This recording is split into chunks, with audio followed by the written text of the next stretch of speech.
नमस्कार। इस साल 2025 का पहला चंद्र ग्रहण 14 मार्च यानी कि होली वाले दिन होगा और उस दिन पूर्णिमा भी है।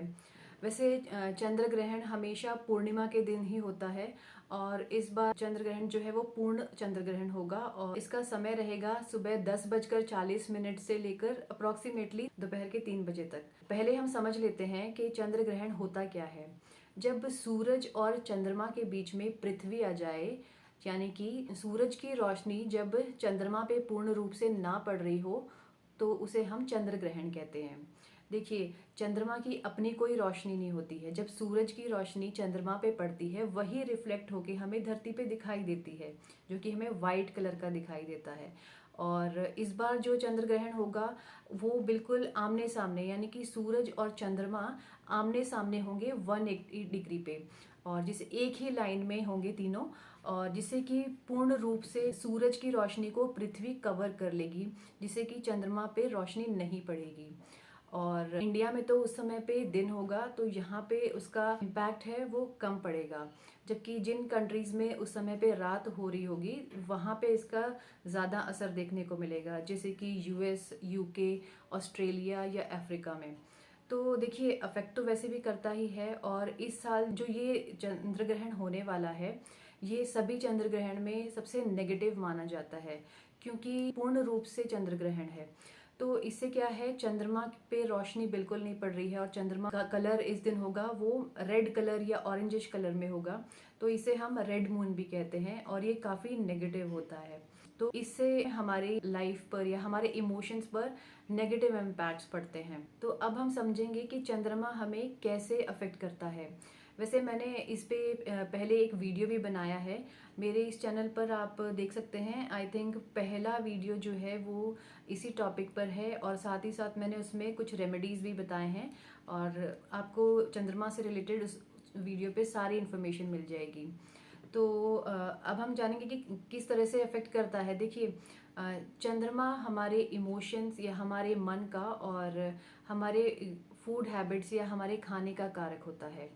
और हमारे मन पे क्योंकि डायरेक्टली ये इम्पैक्ट डालता है, जिसकी वजह से वो चंद्र ग्रहण के समय पर हमारे इमोशंस नेगेटिव हो जाते हैं।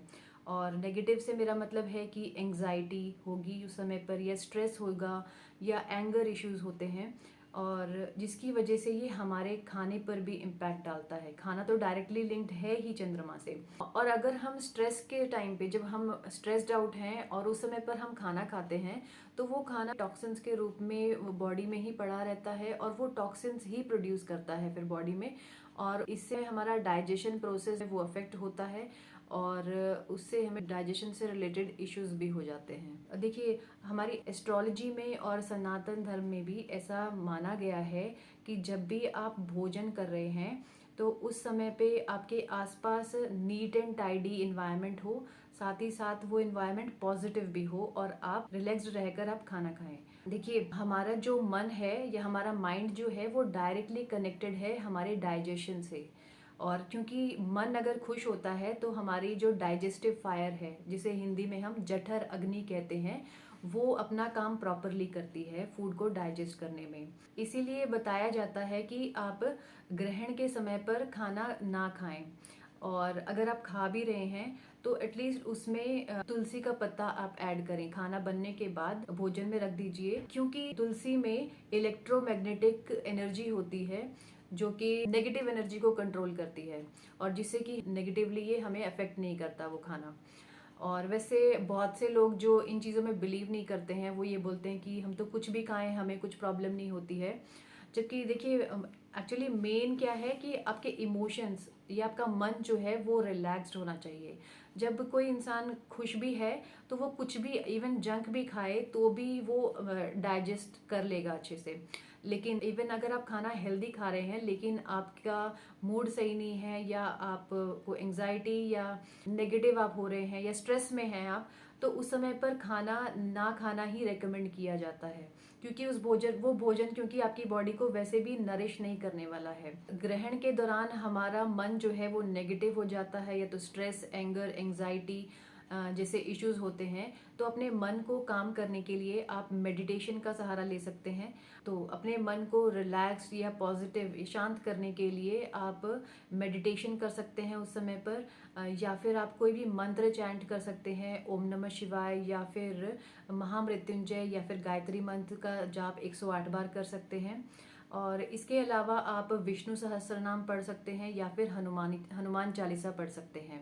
इसके अलावा आप ग्रहण के दौरान कोई भी शार्प ऑब्जेक्ट्स का यूज़ ना करें, जैसे कि सुई हो गया, कैंची या फिर चाकू, ऐसे चीज़ों का उस समय पर इस्तेमाल ना करें। और वैसे प्रेग्नेंट वेमेन को थोड़ा खास ध्यान देना होता है। जो चीज़ें मैंने बताई हैं कि जिन चीज़ों का आपको ध्यान रखना है वो ही आपको भी करना है। स्पेशली इमोशंस या आपका मन, वो शांत रहना चाहिए। बाकी सब चीज़ें सेकेंडरी हैं, प्राइमरी आपका मन या आपके इमोशंस हैं, या आप यूँ कह लीजिए आपका मूड अच्छा होना चाहिए। तो यही बातों का आपको ग्रहण के दौरान ख्याल रखना है, और प्रेग्नेंट वेमेन भी इन्हीं रूल्स को फॉलो करें तो उनके लिए ये ग्रहण जो है वो उनको नेगेटिवली अफेक्ट नहीं करेगा। और वैसे इसमें डरने वाली कोई बात नहीं है। और इस वीडियो को मैं यहीं पे एंड करूँगी। और इस वीडियो से रिलेटेड अगर आपके कोई विचार हैं तो आप कमेंट में मेरे साथ ज़रूर शेयर कीजिएगा। इस वीडियो को लाइक और शेयर कीजिए, और ऐसे ही एस्ट्रोलॉजी के वीडियोस देखने के लिए आप मेरे चैनल को सब्सक्राइब कर सकते हैं। Thanks for watching.